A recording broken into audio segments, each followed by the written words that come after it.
ውድ የቻናላችን ቤተሰቦች የሰዓቱን የብርሃን ዜናዎች እናስደምጣችኋለን። አብራችሁ እንድትቆዩ በአክብሮት እንጋብዛለን። ድምፃዊ ጎሳዬ ተስፋዬ ከለንደን መልስ በህመም ላይ መሆኑ ተሰማ። ተወዳጁ የኢትዮጵያ ሙዚቃ ኮከብ ድምፃዊ ጎሳዬ ተስፋዬ በታላቋ ብሪታንያ ለንደን ከተማ የሙዚቃ ኮንሰርቱን ለታደሙት የዲያስፖራ ማህበረሰብ አባላት በተሳካ ሁኔታ አቅርቦ ካጠናቀቀ በኋላ በገጠመው ድንገተኛ የጤና እክል ምክንያት ወደ ሀገር ቤት መመለሱን አስታውቋል። ድምፃዊ በይፋ ማህበራዊ ትስስር ገጹ ላይ በአውሮፕላን ማረፊያ ውስጥ በዊልቸር ላይ ተቀምጦ የሚያሳይ ምስል በማጋራት አድናቂዎቹን ያሳሰበ አጭር መልእክት አስተላልፏል። በመልእክቱም ታመም የገባው ስለ ሁሉ ግን እግዚአብሔር ይመስገን በማለት የገለጸ ሲሆን የሙዚቃ ኮንሰርቱን አቅርቦ ከጨረሰ በኋላ ስለገጠመው የጤና እክል አይነትም ሆነ ስለ ህመሙ ዝርዝር ሁኔታ እስካሁን ድረስ ያብራራው ነገር የለም። ጎሳዬ ተስፋዬ በኢትዮጵያ ዘመናዊ የሙዚቃ ኢንዱስትሪ ውስጥ ላለፉት 2 አስርት ዓመታት ጉልህ ስፍራ ከሚሰጣቸው በልዩ የድምፅ ቃናና በተወዳጅ የፍቅር ዜማዎቹ ከፍተኛ አድናቆትን ካተረፉ ታላላቅ አርቲስቶች አንዱ ነው።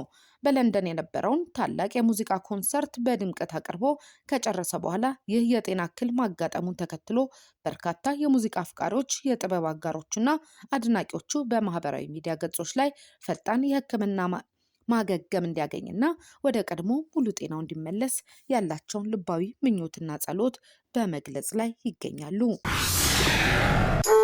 ሰላም ማስከበር በሚል ሽፋን የትግራይን ህዝብ እንደገና ወደ ጦርነት ለመገፋፋት የሚደረገው አደገኛ አካሄድ መቆም አለበት ሲል ኢህአፓ አስታወቀ።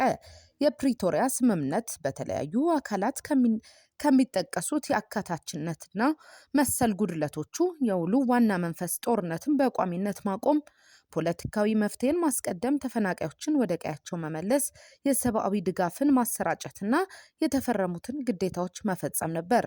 ዛሬ ግን መንግስት በራሱ የገባውን ቃል በመጣስ ክልሉን እንደገና ወደ ዳግም ጦርነት ለመመለስ ተግቶ እየሰራ ነው። ይሁን እንጂ ከስምምነቱ መፈረም በኋላ የመሳሪያ ድምጾች ለጊዜው የቆሙ ቢመስልም ብልጽግና ግን የትግራይ ህዝብ ላለፉት ዓመታት በድምፅ አልባ ከበባ ውስጥ እያኖረው እንዳለ ዓለም የሚያውቀው ሀቅ ነው። የመንግስት ሰራተኞችን ደሞዝ ከመከልከል ጀምሮ የነዳጅ ክልከላ፣ የሸቀጣሸቀጥ ዋጋ ንረት፣ የበጀት ክልከላ፣ የትራንስፖርት አማራጮች መዘጋት፣ የመሰረታዊ አገልግሎቶች ማዕቀብ፣ ለትግራይ ህዝብ የተሰበሰበ የእርዳታ ገንዘብ ቅሚያና መሰል ቅጣቶች በህዝብ ላይ ሲፈጸሙ ከርመዋል።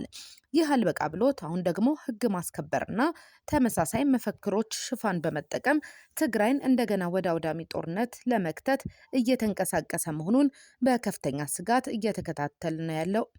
እየተከታተልን ያለነው ጉዳይ ነው።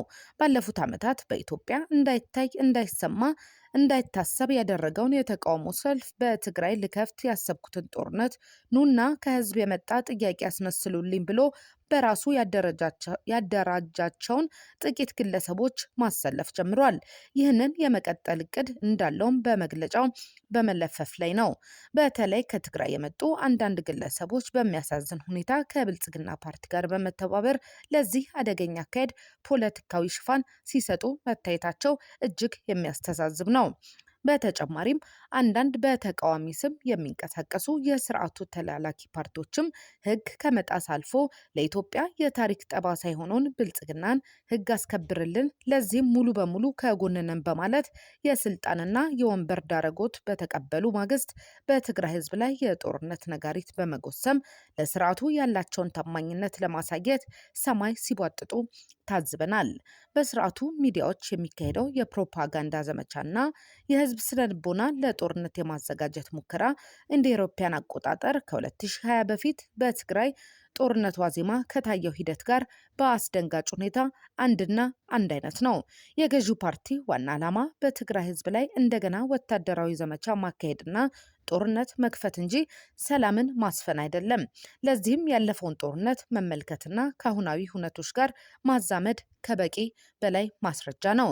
ከዚህ ቀደም ኢትዮጵያን ከህወሓት ማዳን በሚል ሽፋን በትግራይ ህዝብ ላይ የታወጀው እልቂት ቁስል ሳይደርቅ ዛሬ ደግሞ የትግራይ ህዝብን ከህወሓት ማዳን የሚለው መፈክር ለሌላ ዙር ጦርነት የፖለቲካ ሽፋን እየሆነ ነው።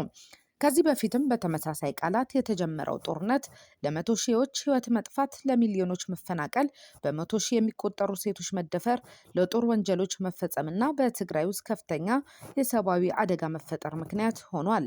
በዚያ ጦርነት ወቅት በተፈጸሙ ከባድ ወንጀሎች ላይ ገለልተኛ ምርመራና ተጠያቂነት እንዲኖር የተነሱ ጥሪዎች እስካሁን አንዳችም አልተፈጸሙም።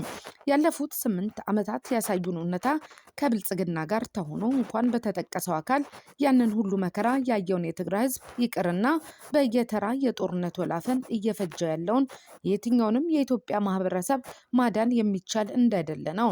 የችግሩ ጠማቂ እንዴት መፍትሄ አምጪ ሊሆን ይችላል? ለትግራይ ህዝብ የምናስተላልፈው መልእክት ግልጽ ነው። ያንን የማይቻል የሚመስል ጊዜ ያሳለፋችሁን አንድነታችሁንና ጽናታችሁን ጠብቁ።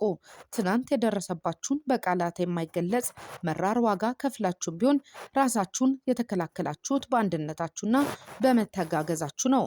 አሁንም ቢሆን እያንዣበበ ያለው ጦርነት ጥቁር ደመናና የጦርነት ነጋሪት ጉሰማ የምትከላከሉት የጦርነት ሰባቂ ጌቶች ወደ አዘጋጁት የፖለቲካ፣ የሃይማኖት፣ የማህበራዊና ኢኮኖሚያዊ መስተጋብር መበታተን፣ የእርስ በርስ መናቆር ወጥመድ ሰተት ብላችሁ በመግባት ሳይሆን አንድነታችሁን ጠብቃችሁ በመናበብ ነው።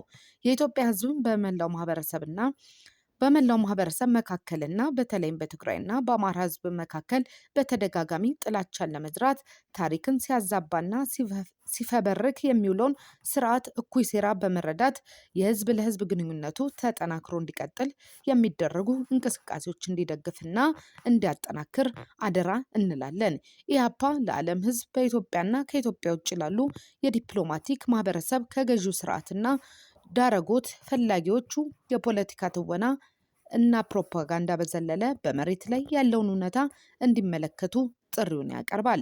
በትግራይ እንዲሁም በመላው ኢትዮጵያ በዜጎች ላይ እየደረሰ ያለውን የዜጎች ሰቆቃና እልቂት እኩል እንዲያወግዙና ከስርዓቱ ይልቅ ኢትዮጵያና ኢትዮጵያውያን ለማስቀጠል እንዲተባበሩና የችግሩ ሳይሆን የመፍትሄ አካል እንዲሆኑ ይጠይቃል።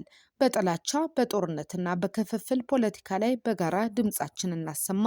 ኢትዮጵያ ተጨማሪ የደም መፋሰስን መሸከም አትችልም ሲል ኢህአፓ በመግለጫው አስታውቋል።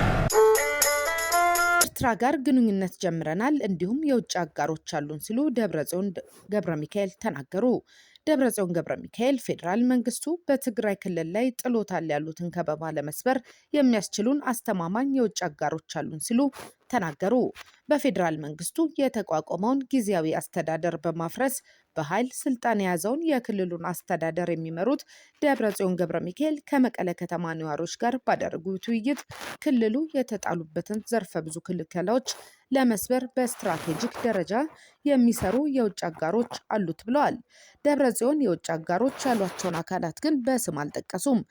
ትግራይ አሁን ባለው ሁኔታ መቀጠል ስለማትችል ራስን የመከላከል አቅምን ማጠናከር ላይ ትኩረት ለማድረግ ተገደናል ያሉት ደብረጽዮን የክልሉን ታጣቂ ኃይል በማጠናከር የዓለም አቀፉን ህብረተሰብ ትኩረት ማግኘት ችለናል በማለትም አክለዋል።